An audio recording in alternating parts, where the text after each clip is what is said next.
Merci de nous rejoindre sur Al24 News pour votre journal de 19h. L'essentiel de l'actualité internationale et nationale de ce jeudi 17 juillet, juste après les titres. Une décision hâtive et unilatérale, l'Algérie répond à une procédure d'arbitrage intentée par l'Union européenne. Hamad Attaf convoque une session du Conseil d'association dans les plus brefs délais. 92 martyrs durant les dernières 24 heures à Gaza, une situation humanitaire proche d'un point de non-retour.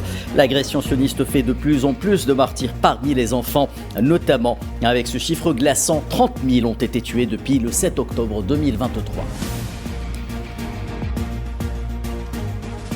Face à la gravité des attaques sionistes contre la Syrie, qu'elle a condamné énergiquement, l'Algérie convoque une réunion d'urgence au Conseil de sécurité.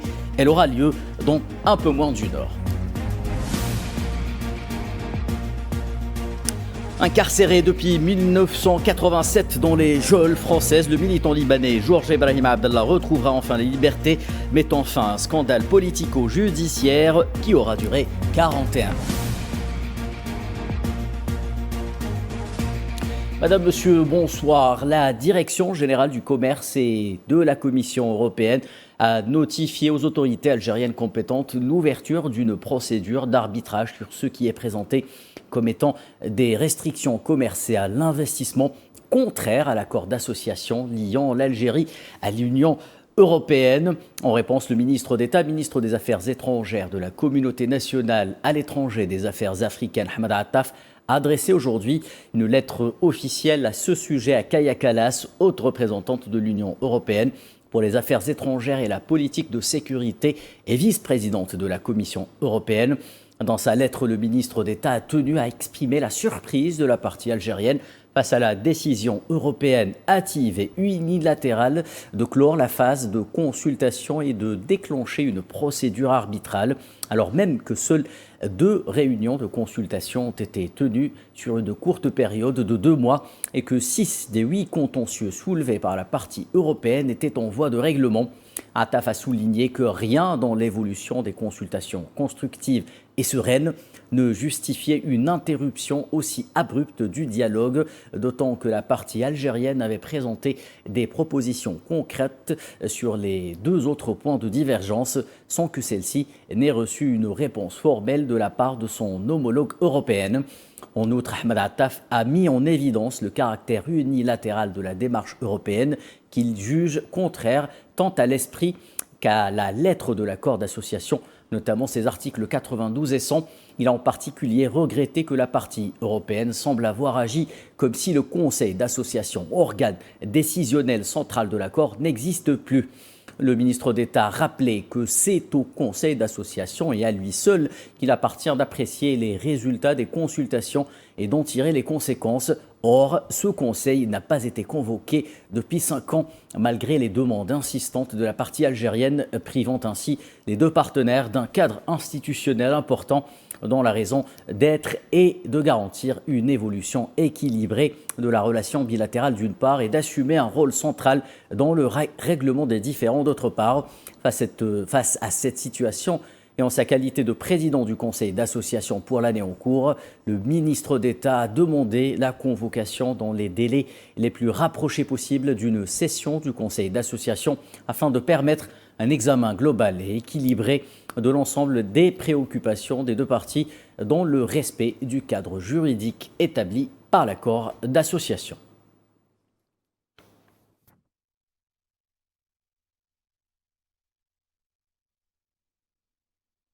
Et le ministre d'État, ministre des Affaires étrangères de la Communauté nationale à l'étranger des Affaires africaines algérien, Hamad Attaf, a reçu ce jeudi à Alger le ministre des Affaires étrangères et des Affaires africaines de la République arabe sahraoui démocratique, Mohamed Yeslem Beissat. La rencontre a permis d'aborder les derniers développements de la question du Sahara occidental à la lumière des efforts déployés par l'ONU pour permettre au peuple sahraoui d'exercer son droit inaliénable et imprescriptible à l'autodétermination tel qu'affirmé et continue d'être affirmé par les résolutions de l'Assemblée générale et du Conseil de sécurité.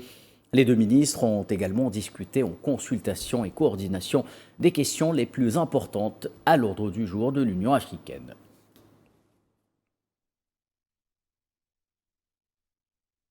Coopération algéro-américaine, les garanties algériennes en matière de stabilité régionale, les atouts, les opportunités d'Alger ne laissent pas indifférents les sphères de réflexion américaines.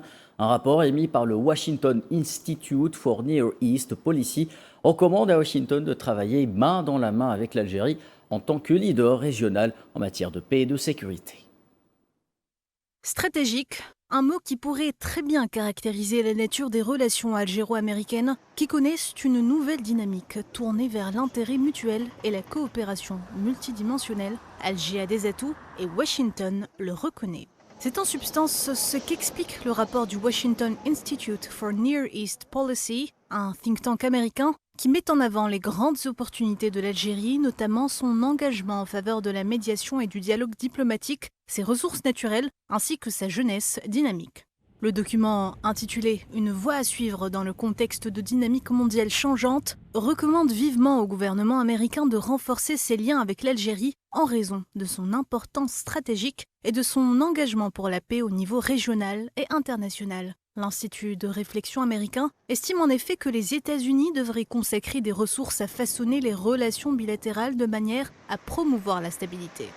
Plus les liens de confiance et de respect mutuel seront forts, plus les deux pays seront engagés dans un partenariat plus solide dans la lutte antiterroriste à travers le partage de renseignements et d'autres formes de coopération. C'est en somme ce que conclut le think tank en ce qui concerne l'instabilité croissante au Sahel. Il recommande à Washington de mettre à profit la volonté de l'Algérie en tant que leader régional en matière de paix et de sécurité pour profiter de son expérience dans la lutte contre le terrorisme.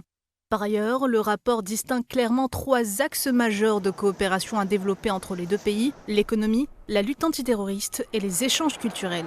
Le document mentionne d'autres secteurs de coopération comme la santé et l'agriculture qui donnent aux deux pays des opportunités de partenariat bénéfiques comme étant des secteurs clés hors hydrocarbures que le gouvernement algérien souhaite développer sans oublier la volonté de l'Algérie de promouvoir l'enseignement de l'anglais.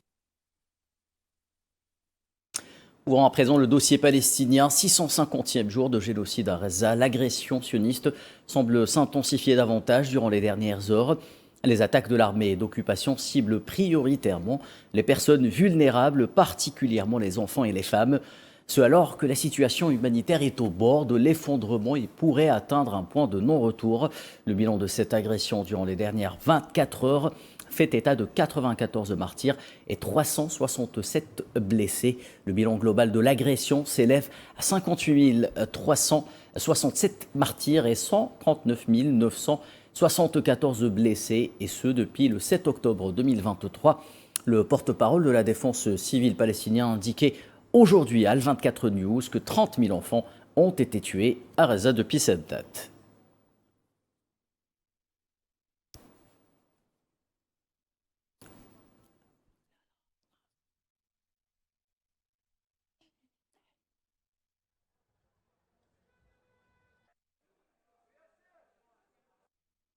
Les Palestiniens de Gaza viennent encore de vivre une journée infernale et particulièrement sanglante.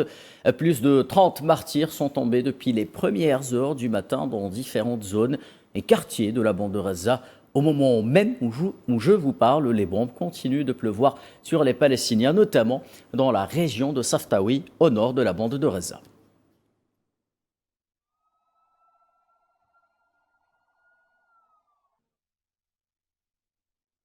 L'Algérie a dénoncé la guerre existentielle que mène actuellement l'entité sioniste contre les Palestiniens dans la bande de Gaza. Lors d'une réunion du Conseil de sécurité de l'ONU consacrée à la situation humanitaire au sein de l'enclave palestinienne, le représentant permanent adjoint de l'Algérie, Toufir Koundri, est revenu sur la nature même de l'occupation sioniste dont le but est de vider la Palestine des Palestiniens.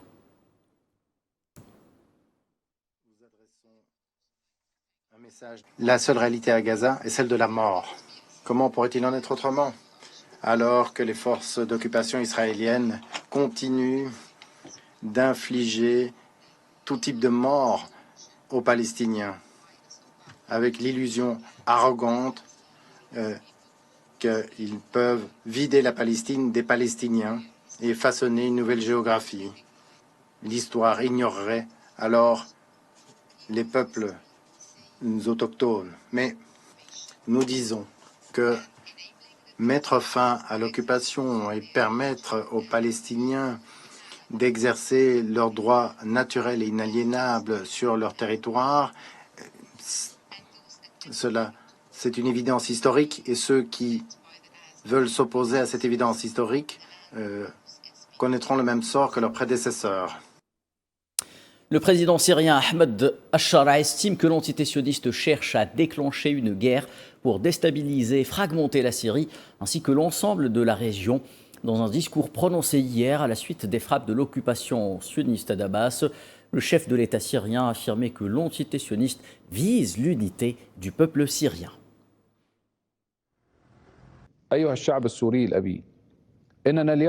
Chers Syriens, aujourd'hui nous sommes confrontés à un nouveau défi. Nous vivons au cœur d'une bataille visant à protéger l'unité de notre pays, la dignité de notre peuple et la solidité de notre nation.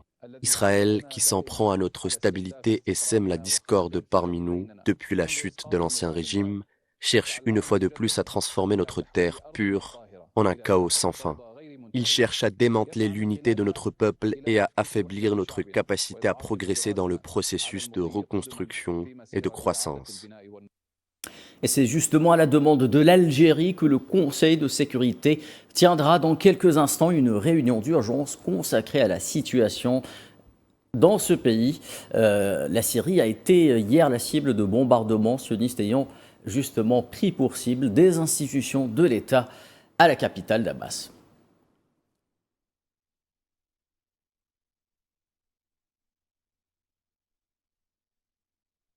L'Algérie qui a condamné mercredi énergiquement l'agression sioniste abjecte contre la Syrie, qui constitue une violation flagrante de sa souveraineté, de son intégrité territoriale, réitérant son appel près son Conseil de sécurité des Nations Unies à assumer la responsabilité qui lui incombe pour mettre fin à ces agressions répétées, a indiqué un communiqué du ministère des Affaires étrangères, de la communauté nationale à l'étranger et des Affaires africaines algériens.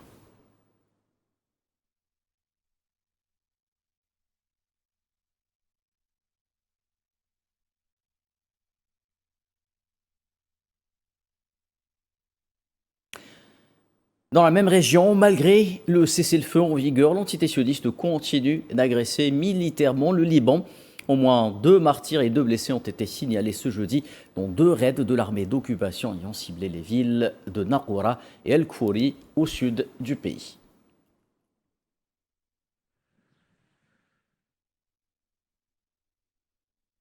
Je vous en parlais en titre, Georges Ibrahim Abdallah est désormais un homme libre. Le militant libanais détenu dans les geôles françaises depuis 41 ans sera libéré le 25 juillet sur décision de la Cour d'appel de Paris. Un acharnement politico-judiciaire scandaleux qui prend fin mais qui laisse tout de même un goût d'amertume. Après plus de 40 ans de détention, Georges Ibrahim Abdallah, militant révolutionnaire libanais et figure historique de la résistance palestinienne, sera enfin libéré le 25 juillet et immédiatement expulsé vers le Liban. Une décision qualifiée déjà d'historique alors que Georges Ibrahim Abdallah est libérable depuis 1999.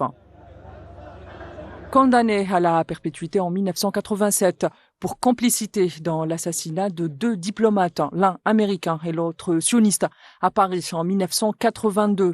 Georges Ibrahim Abdallah est devenu un symbole de l'acharnement judiciaire à visée politique. Toutes ces demandes de libération conditionnelle ont été refusées malgré des avis favorables des juges, en raison notamment des pressions constantes exercées par les États-Unis.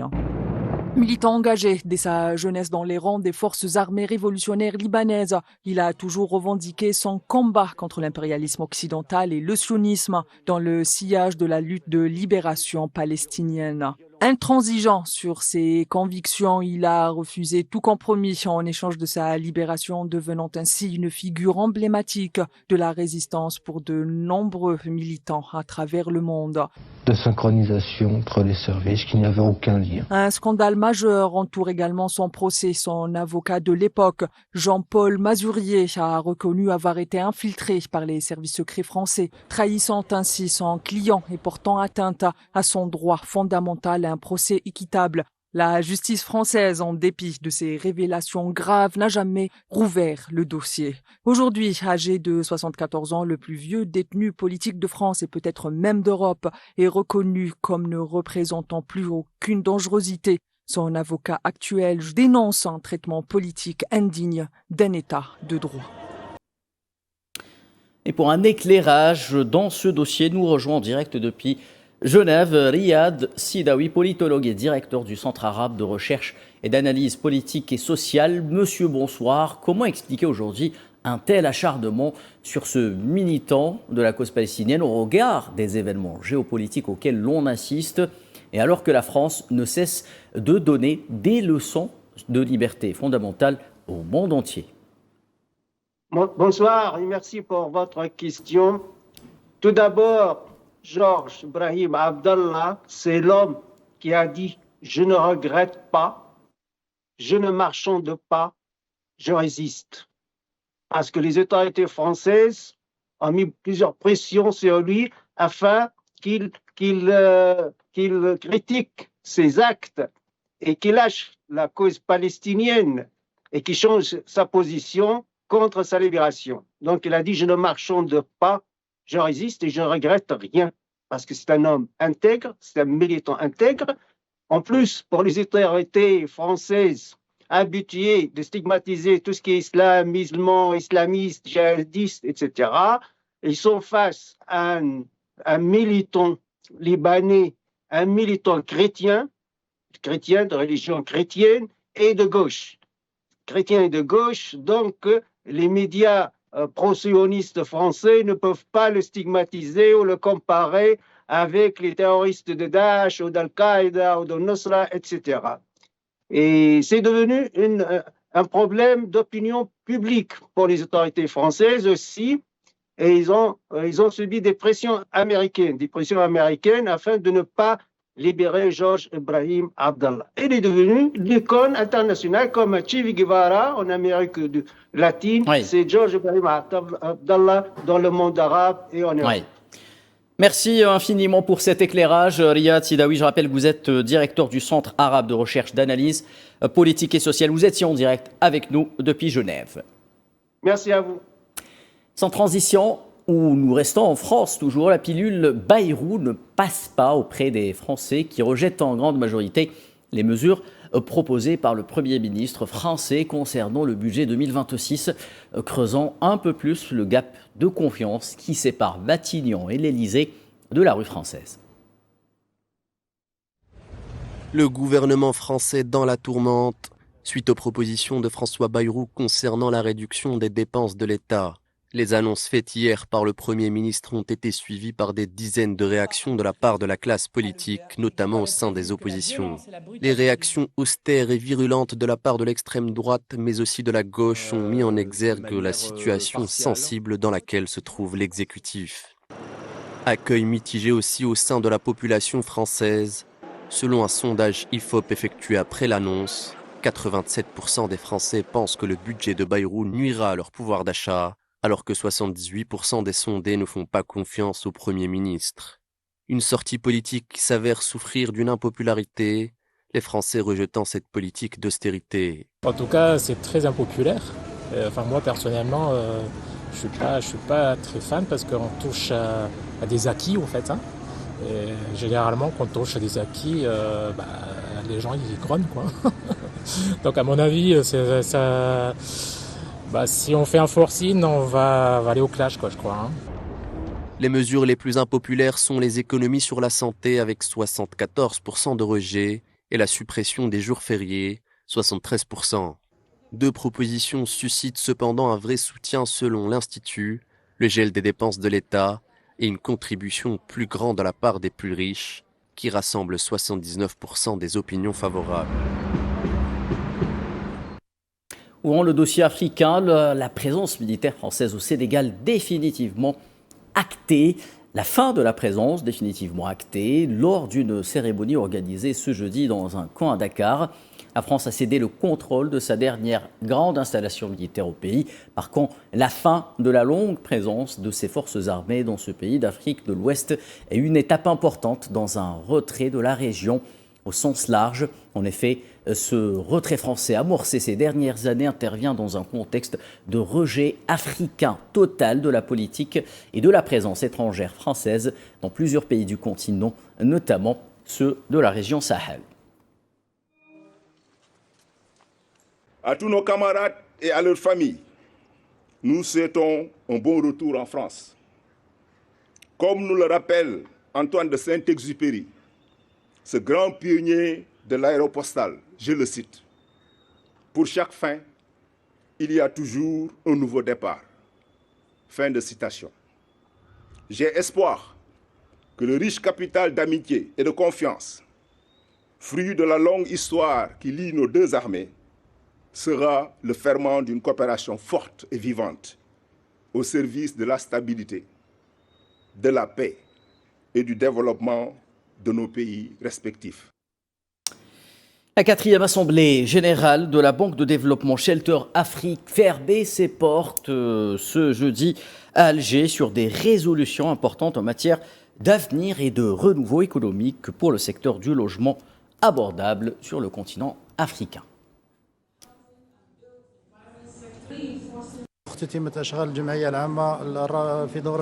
Les travaux de la 44e session annuelle de l'Assemblée générale de la Banque de développement Shelter Afrique se sont achevés après l'examen de l'ensemble des points inscrits à l'ordre du jour. Parmi les principales décisions figurent l'approbation du bilan financier de l'exercice écoulé, l'installation du nouveau conseil d'administration ainsi qu'une présentation des mécanismes de financement du logement soutenu par la banque à travers des solutions innovantes.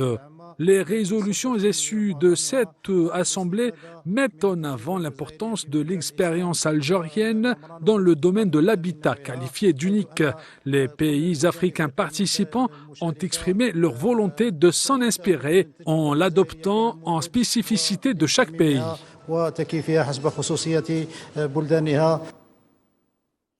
Un mot de la situation au Soudan. Au moins 8 morts ont été signalés ce jeudi après de nouveaux bombardements opérés par les forces de soutien rapide dans la région du Darfour.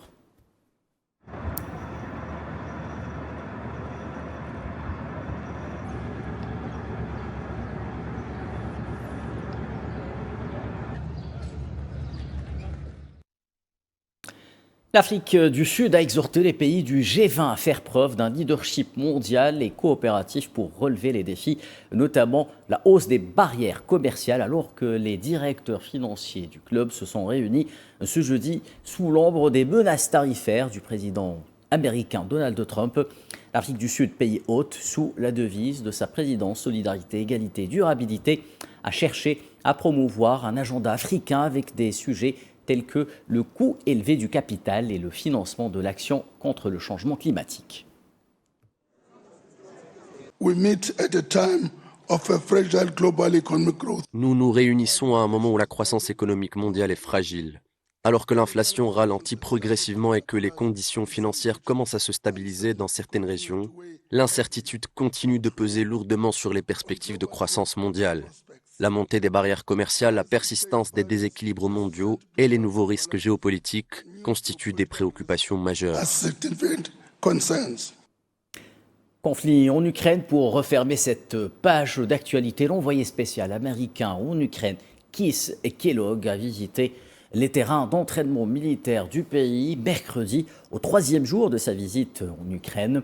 Dans une vidéo publiée par le service de presse du ministre ukrainien de l'Intérieur, on peut voir Keith Kellogg assister à un exercice d'entraînement militaire dans un lieu tenu secret en Ukraine avec le commandant de la garde nationale ukrainienne.